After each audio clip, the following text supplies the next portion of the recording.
Mana ayvani, shivellerler, turbalar geldi hocam mana hammasi.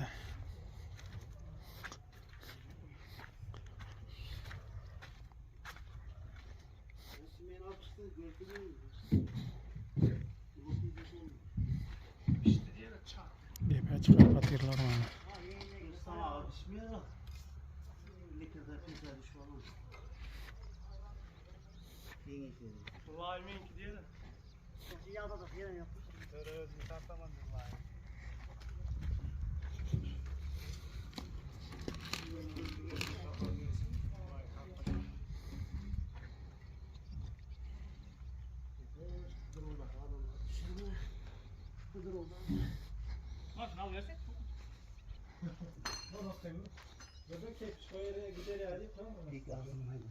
Yağaçın ortalarını açıp çıkadı hazır.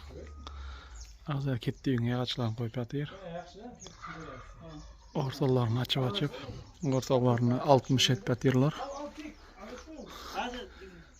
Hoş.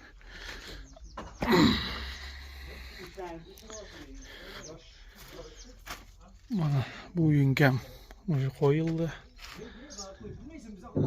Gitti tamam koyuyorum.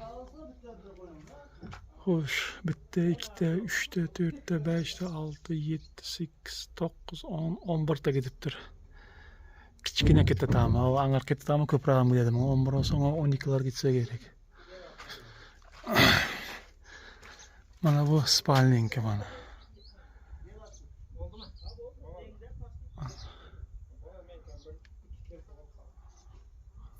O spalning özü neçte giden bitti 2'de 3'te 4'te 5'te 6'da 7'de 8'de 9'da 10'da giden spalning özüne.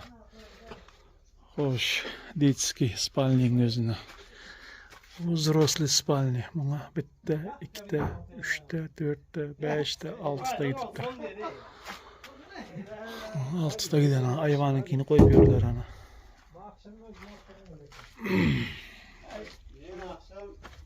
Çok yaman bana. Eriyorum ben akşam. De 2'de Niye senin de roza yaramaz 3'te 4'te 5'te 6 7 8 9 10 11 12 13 14 15 16 17'de gidip durmanın üstüne. Hayvanın üstüne 17'de.